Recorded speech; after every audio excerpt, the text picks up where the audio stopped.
Well, good morning, Welcome. Jessica. Oh, well, look at us. I know. Look at you. Both excited to say hello to each other today. It's been a minute. It has been a minute. That's true. We've had a little bit of a break between races and we're back this weekend in Yeah, Singapore. Well, not us, but the drivers. yeah. And Spencer, we had a little bit of a pause since the race ended, since we jumped on Hmm. to do some, clerical things here, but as of the recording, we think Sergio Perez won the Grand Prix, but we don't really know yet. What's going on there? Well, there's an investigation by the race stewards into whether Checo at one point in the race fell too far behind the virtual safety car, which is a thing that you can do. You don't want to Hmm. fall too far behind it. So they're investigating whether that is true. At the moment, it looks like Sergio Perez indeed won the 2022 Singapore Grand Prix, but we don't know. It could, like, they could drop the decision during the recording of this podcast. They could decide to wait until tomorrow. They could drop it in the middle of the night because Eastern time, because as we know, they're in Singapore. They're Hmm. not here. Which I think we were all hoping, by the way, for a reprieve from early morning races. Like, oh yeah, Singapore, cool. It's on the other side of the world. Maybe we'll get like an evening. Nope, they run it at night, y'all. They run it at Hmm. night. You're Hmm. getting your ass up at 7, just like the Except rest of us. the FIA, a couple things we can complain about with the Mm-hmm. FIA as part of our race covers this weekend. First was the rain delay. So this Yep. was supposed to be an 8 a.m. Eastern time race start.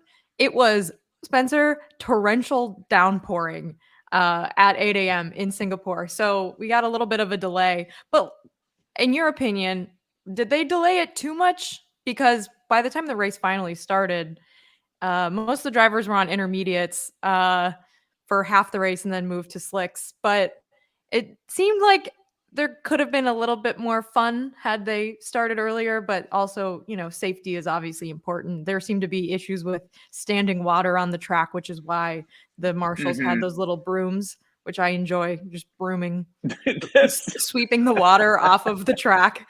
Um, it's a $1 billion sport per team, multi-billion-dollar total with some of the richest people in the world on board as financing. That's why we use brooms. yes, yes. So the race was delayed. They finally Mm-hmm. restarted around 9.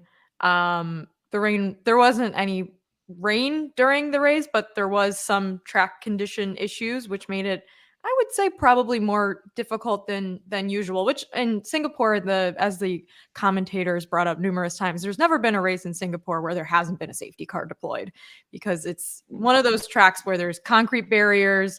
Mm-hmm. It's hard when you're off the racing line and it's wet, and so we got a lot of that today. Yeah, Singapore is a degree off the equator.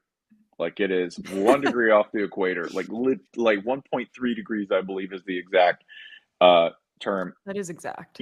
You know there's going to be rain. You know it's going to be hot. The conditions at this race, I don't think can be oversold. It's miserable. It's very, very moist. It's humid. When it rains, it doesn't drain quickly and it doesn't go anywhere. It's not like they didn't know they were going to have at least a humid race in wet conditions. And it's not like you didn't know that there were going to be a lot of DNFs in this thing, right? Which there ended up being quite a few because engines, in Christian Horner's words, don't like humidity. Like it's an opinion engines have, an emotion that they don't like humidity and stress in humidity. So, and trust me, living in the neighborhood as I did at one time, it's brutal. It is maybe, I think Singapore has the most difficult conditions for drivers on the whole in terms of what they have to go through for this race. So, congratulations if you finished, especially because the The first few half of of the race, you. yeah, the few of you who did manage to finish. By the way, not a record for DNFs, right? Mm. Because I believe we had, oh god, did we have 7 total DNFs in this race? Yes, I believe so. So there was, or it might have been 6. So there were 5 by the halfway mark. It was Joe, Latifi, Alonso, Albon, Ocon, and then Sonoda went out a little bit later. And was there one more?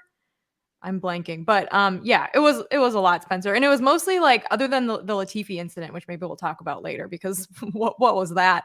Mostly it was like, ooh, oh no, I'm in the wall. Yes, we had 6 total DNFs in this race. So again, congratulations if you finished. You stood a very good chance of getting points. Anything at all in terms of total points in this race. This is not the record, of course, for retirement. It's not even close to it. During the race, we were kind of going back and forth, going, yeah, well, like, what's the worst race in terms of like total DNFs? And it was this. There was a race in the history of F1, the 1996 Monaco race, where if you finished, you got a podium. That's amazing. 18 out of 21 did not finish at the 96 Monaco Grand Prix. Yeah, so it wasn't that bad, but there was a little whining about the delayed start this morning. And now we have Yep. this other FIA decision, which was so Sergio Perez looked like he was pretty close to the safety car, I believe Mm-hmm. after Yuki Tsunoda crashed. And so the safety car did not seem pleased that he was that close to him. And so they decided to review it. And instead of reviewing it and coming with a ruling, in the final few minutes of the race, the FAA decided we're going to deal with this afterwards. So now Sergio Perez Mm-hmm. has, of course, finished in first place with a decent buffer. I think a 7-second buffer between him and Charles Leclerc. So if there's a 5-second penalty, Perez still wins. If it's a 10-second penalty, he will not be the race winner. However, he has already celebrated with the champagne. And As he should. as As he he should. should. Formula One has done this before where drivers have gone on the podium and done the celebration and the interviews and the whole thing and gotten the trophy. And then like, oh, so-and-so didn't have enough fuel in his car. So actually they're disqualified now. Like this happens. And it Yeah. may happen even though Perez had a really phenomenal race. He had a great start. He got out in the lead. It was difficult conditions. There was obviously the big strategic question was like, when are we going to put on our, medium or soft tires? When is the track going to be dry enough for that? And Red Bull played it very well and he raced very well and Mm-hmm. just basically commanded the whole race. Deserves to win. However, often in Formula One, just because you deserve to win, the stewards may decide that you do not actually get to win. So now we're, like Spencer said, waiting to see what the actual result will be. He's meeting with the stewards, which Spencer, how do you picture that going? He's covered in champagne. Mm-hmm. He walks into this probably like little office in the paddock. What's happening right now? Is he pleading Oh, his case?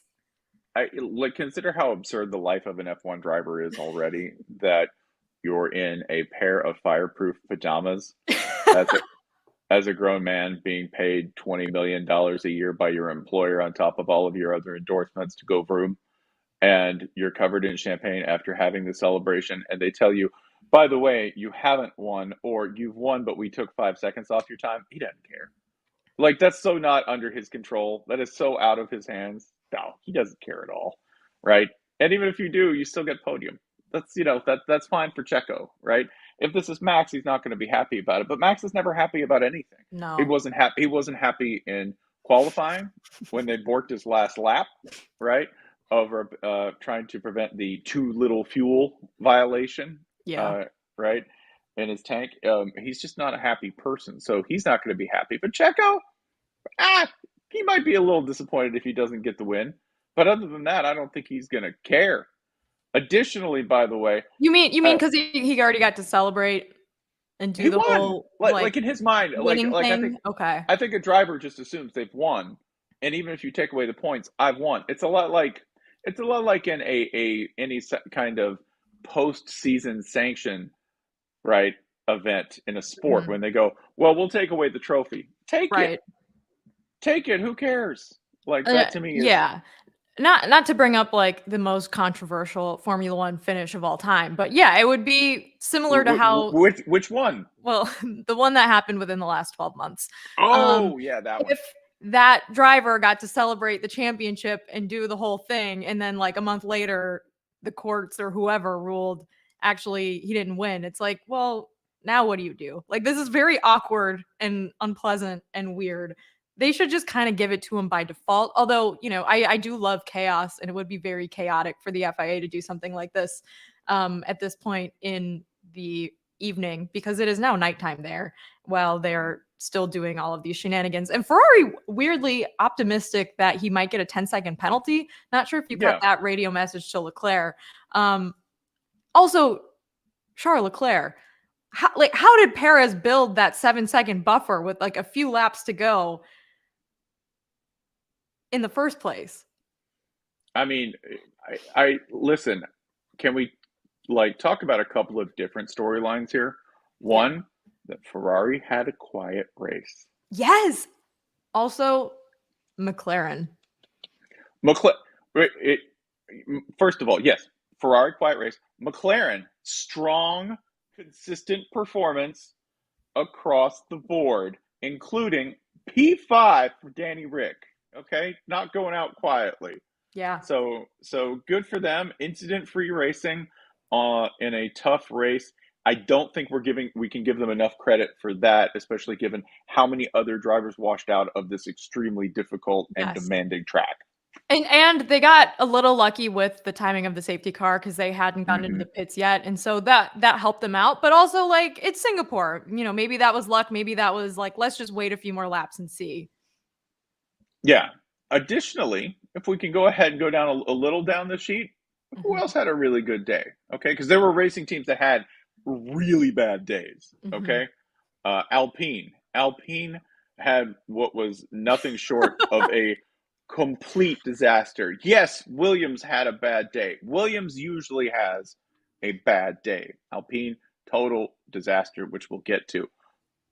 Look at you, Aston Martin. I was going to say, Lance Stroll. Good for you. Rolling into the points. Good for him. Good for them. Good for him. Good for Sebastian Vettel taking his little retirement victory tour, getting a tidy P8 there. And then for everyone else, congratulations on finishing, because as a point of natural transition, we can now talk about what the hell happened to everyone else. All right, because even if you finished, maybe you were George Russell, who, to my mind, had the wildest race of the day. Yeah, tell everyone about what George Russell, what transpired with him today. Starting back in the pack, frustrated. The first driver, by the way, to go to slicks. And when George Russell came out of the pits in slicks, it may be the coolest thing I've seen in a while in F1. It was baby deer energy, right? Drifted. Full on drifting the streets of Singapore, about to go into the lobby of the Raffles Hotel on slicks. An absolutely wild moment. Russell also ends up, I believe, taking he went off. Did he go off in the safety lane? He did, like the runoff lane. Yeah, he had a wild time. A lot of that today too.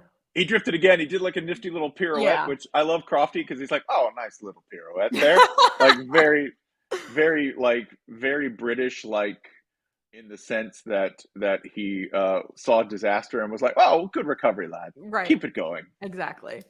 Yeah.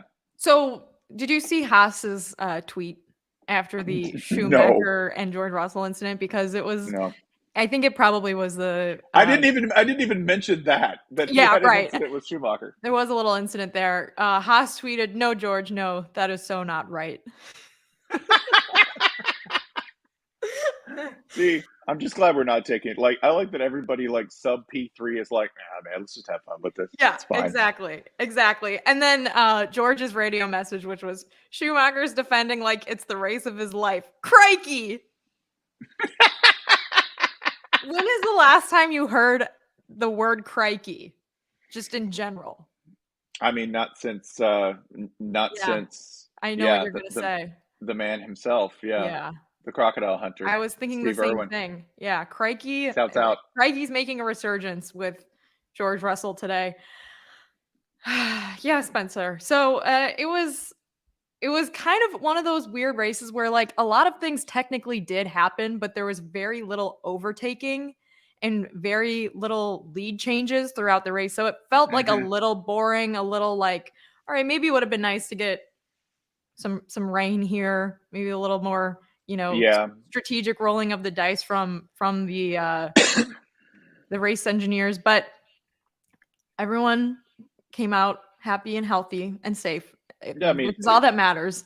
healthy. I don't know. Lewis Hamilton spent most of the race complaining about his tires and saying, "You should listen to me," which increasingly, and I don't know if this is the reality, but increasingly it sounds like Lewis Hamilton feels like ever more and more disrespected and ignored on his own team, just at the margins. That Mhm. could be like in my mind alone, but listening to him, he sounds like somebody who's like, "You guys are not listening to me." Like race in and race out, it just feels And like it. He yeah, feels that way. That's not an I know. That's an I feel like that's how he feels. yeah, and Mercedes is like, "Hey, man, you owe us $25,000 because of your nose ring." Should we talk about that for a second? Very like silly little subplot to this weekend. Obviously, when F1 was here in Miami, the jewelry thing kind of came to a head with Lewis Hamilton. He wore like what was it, like 4 watches to the press conference to prove a point. Mm-hmm. Yeah. And so the FIA was like, no one's allowed to wear jewelry, and it seemed very targeted to Lewis because he obviously has earrings and a nose ring that he wears for every race and necklaces. So Lewis was like, this is stupid. I'm going to keep wearing my jewelry. And they eventually came to an agreement that he had until Silverstone to take out his piercing. So then he did. And then Lewis said this weekend that taking out his nose ring, which was soldered into his nose, gave him a blood blister and caused an infection. And so he's like, I'm not going to keep taking my nose ring in and out. I'm going to wear my nose ring. So he wore his nose ring, and Mercedes got fined 25,000 quid. I don't know. I'm assuming euros. To They have to pay the FIA because they incorrectly said that he didn't have jewelry on. So now this whole jewelry thing with 5 races left is back. It's annoying. Lewis it seems like he's over it, Spencer. He doesn't want to deal with this anymore. And also he doesn't want his nose to hurt from taking out his nose ring. It's very, very silly. I agree with everything Lewis says, including complaining about his tires. I just don't know whether anything's going to happen with it um, because I believe that Lewis Hamilton, his unhappiness is the like root of his greatness. I think some people are just motivated by perfection, and he's definitely a perfectionist, and he's Mhm. definitely the kind of person who's like I could make it better. Everything else will piss him off, including F1 doing this ridiculous and, yeah, kind of suspicious posturing against jewelry and Right. against anything looking. I'm against any sports league at any point trying to establish a uniform look or culture for its players because inevitably that is a statement in favor of a certain order, right? They're like, Mhm. no, everybody has to look the same. You're like, no, this is always in favor of a certain Right. image or a certain culture that you are trying to put forward. Um, whether that's going to make any difference in the long term of things, I don't know. I'm fascinated by what's going to happen. This is my long way of saying I'm fascinated by what's going to happen to Lewis Hamilton over the next year or two as his career begins to shift into emeritus mode, where we say that like, Mm. okay, you are still great. You are no longer alpha prime, killer Lewis Hamilton of the mid 2010s.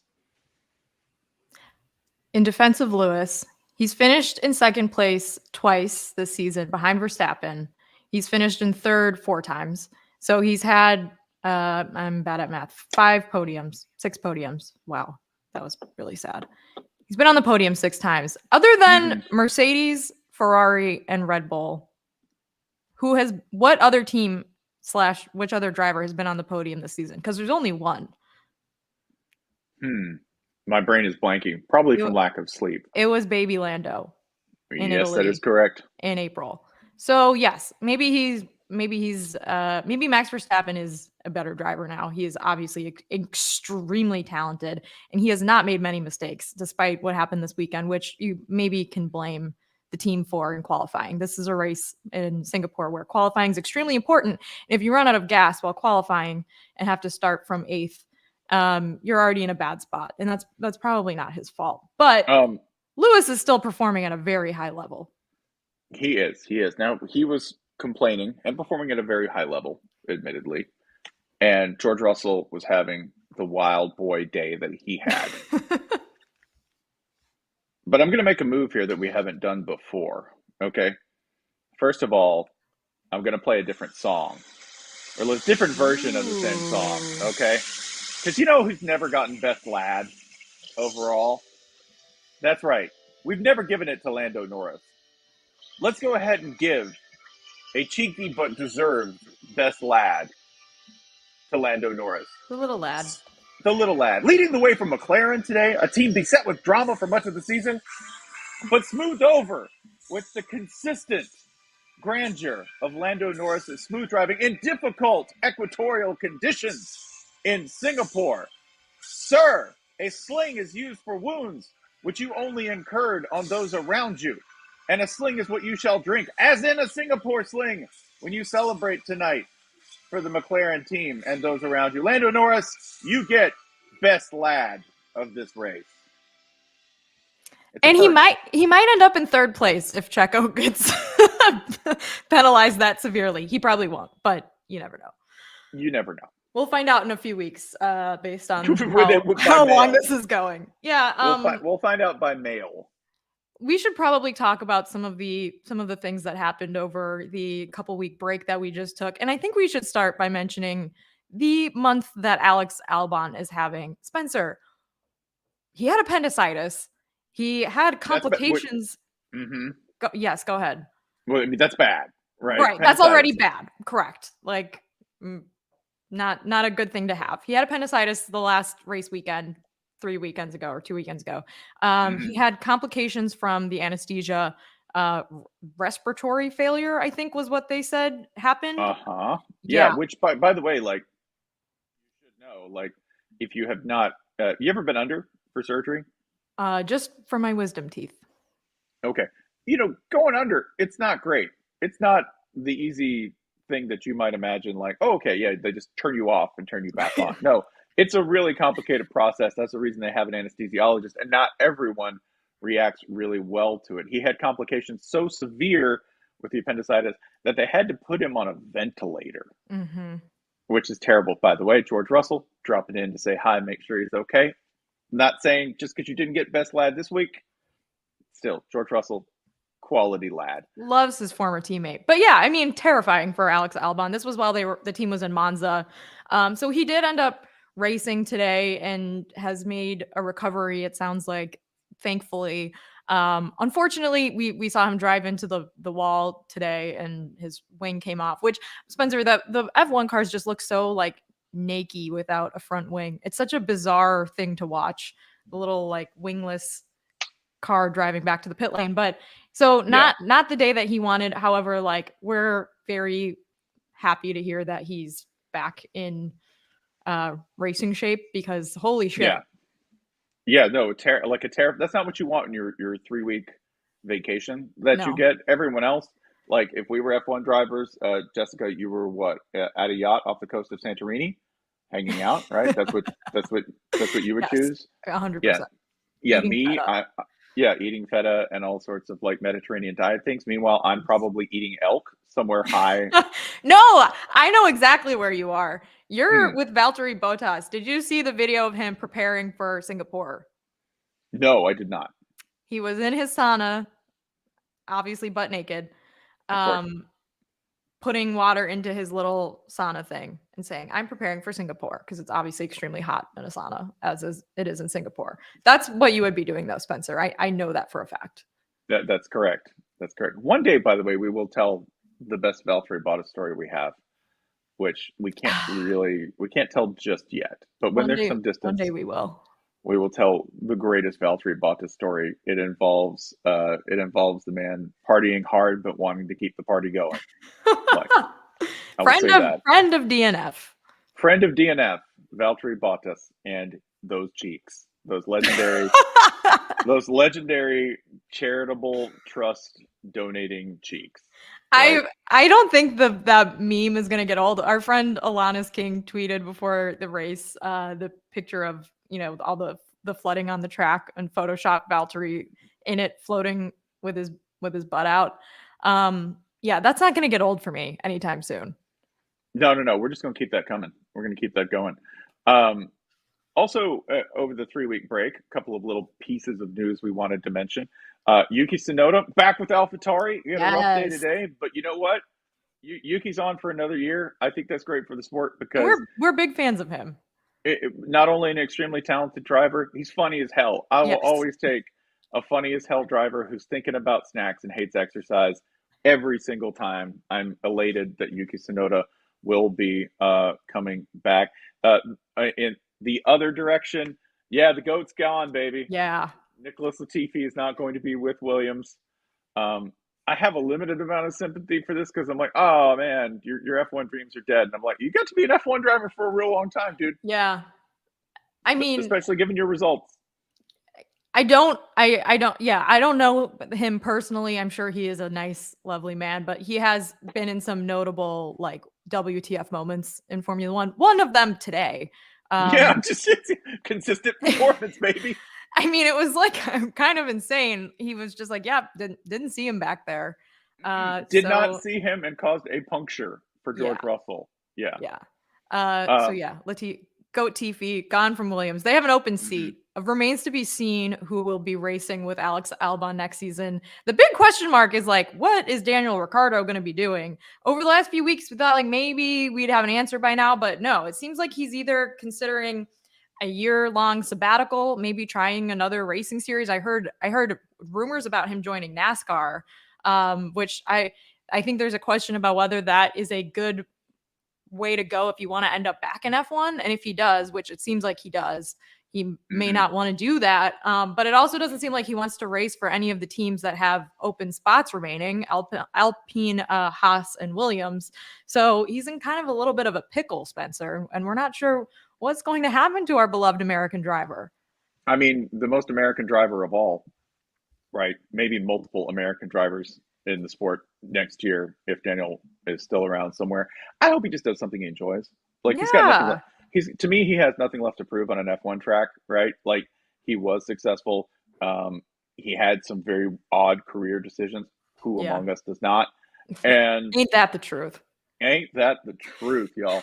Like I'm I think doing an he's F1 podcast with someone who hates my favorite college football team. Just kidding. true. That Yeah, is I true. mean, I don't. You know what? This year they've been perfectly inoffensive. So like what problems can I have with them, Thank you. right?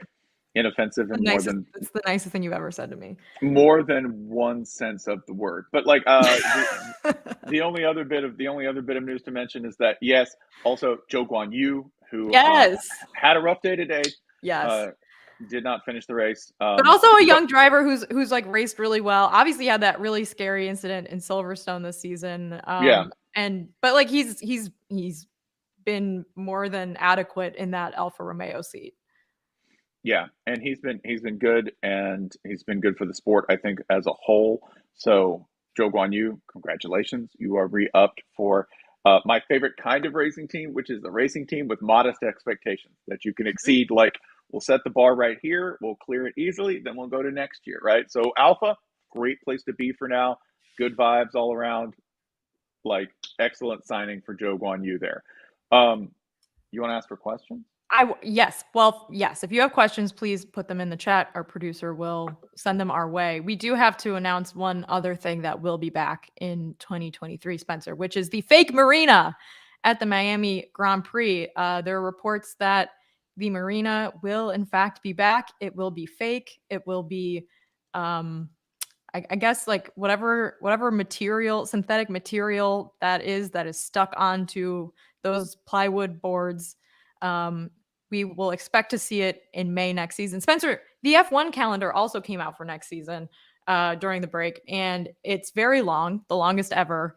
Mm-hmm. Also, the dates were written in the European way, where it's like month and then day. So I still don't know when any of the races are because I'm waiting for someone to like make me one in American. But it's going to be a long F1 season, and Monaco is still on the calendar. Still on the calendar, baby. Maybe we can actually make it more repellent to the F1 powers that be by having a race where 19 out of 21 cars do not finish at Monaco. Let's beat the record for 2023 is what I'm saying, you know. Also, by the way, in case the schedule has not like problematic enough, right? Baku is still on there, which, if you know what's been happening in Azerbaijan, a little problematic, Mm-hmm. to say the least. We have pretty much all the usual suspects on there. So in case you're like, hey, I don't like politics messed up by F1, I have terrible news for you. It will continue to be a thorn in your side Mm-hmm. because damn, what a lineup of host countries. And that's not even to mention the politics of the FIA, which, as of Yeah, taping, we've been talking now for around 30 minutes, Spencer. We still don't know what the investigation decision has been on Sergio Perez's rule nope. violation. Um, so, yeah. Question from one of the listeners slash viewers: who's finishing P4, Alpine or McLaren? So this has kind of been the biggest question, I think, on the tail end of this season, because we know Max Verstappen is going to win the drivers' championship, right? Like, barring Yeah. anything spectacularly insane happening, he's got that locked up. It's only a matter of when, and we know that Ferrari and Mercedes are right behind Red Bull. But Alpine and McLaren have been battling for the fourth spot for the last few weeks. And like we said earlier, this was a really bad weekend for Alpine, despite them being pretty consistently like finishing all right, finishing kind of in the middle there and like Mm-hmm. holding on to that fourth spot. But if McLaren can pull out a couple more weekends like this where they don't have bad long pit stops where Daniel Ricciardo was able to stick with the front of the pack, it is going to be, I think, a McLaren. It's McLaren's to lose. They really just need some like solid dubs from Daniel Ricciardo at the end of the season. Yeah. Given the trend, I'm going to go ahead and say McLaren. Yeah. Just because Alpine, an organization starts from the top down, and Alpine's just had some really curious things happen to the management wise. Whereas I think all of McLaren's drama was at the beginning of the season, That's true. right? And then Yeah. once we got the Danny Rick thing out of the way formally, then things were pretty settled. So I'm going to go ahead and say that in a race between two teams with definite challenges, that Alpines are more serious at an organizational level. Oh, you mean Uh, McLaren's more serious? no, I think Alpine, like Oh, okay. just because of the way they're run, right? I Yes. think that like neither is a shining example of organizational perfection, Stability. yeah, or Yeah. stability. Nick But Nick if I have to, Saban watches these F1 teams and he's like, what are these guys doing? I mean, this is a lot like when you're choosing a bank. You go, well, let me find a good bank. You're like, okay, now let me find a bank. Let me find a bank, not a good one, but a bank. I want to jump to this question because I feel like personally attacked and also validated by this. Am I an F1 fan if I sleep through about half the races? Yeah, Yeah. I think that's honestly who this podcast is catered towards. yeah. Just Are you catch up like with us. are you a self-described enthusiastic dumbass? Hi, you're Hello, also. yeah, exactly, right? Like I think we've accidentally garnered a level of expertise slightly above enthusiastic Complete dumbass. accident, though. Yeah. Right, it's total accident. But David, if you sleep through an F1 race, okay, I think you should normalize sleeping through a number of events, but still being there. You're still there. You're still in Yeah. the building. Also, you can catch up by pressing the red button on your remote if you're a Sky subscriber, which you probably aren't. Which you But yes. probably aren't. Yeah, Spencer, we actually co-wrote one thing, I think, in the time that we worked together at SB Mm-hmm. Nation, which was the art of the Masters nap. And the Masters is a sporting event in which it is enhanced by taking a little snooze midway through the afternoon round. So I think this falls in that category where, and I'm not saying it's every race because there have been a number, especially this season, of races where you would be crazy if you could fall asleep during it. But there have also been a number where I think that it's enhanced by a little snooze, and you wake up and you see, oh, they went in the pit. Oh, they're on mediums now. Oh, we got 5 laps Mm-hmm. to go, and that's fine. I think that is just absolutely, if that's what you want to do, more power to you. Normalize napping. Don't let the corporate Yes, thank surveillance you. state govern your behavior. Go look at old photos of people from when this country was being built. They're sleeping all over the place, like just napping on hillsides and under trees. Okay. And not only will I be napping during the next Formula One race, I will be full on slumbering because it's in Japan at 1 a.m. Eastern. And No we Suzuka. did, Yeah. yeah, we mentioned a couple weeks ago on the show we're not going to be doing a live reaction after that one. I would just like to reiterate that. So please don't tweet at us at 3 a.m. But I'll be sleeping, so I'll see them in the morning anyways. Say it with me. Watashi wa namasu, which is I will be sleeping. Oh, that's pleasant. One more question, or one more, maybe two more, but I think this is a good one. Will we ever know who won the Singapore Grand Prix? It's been like an hour. Yeah. I don't know. Well, no clue. No, probably not. Yeah, we're not getting it. Sorry, y'all.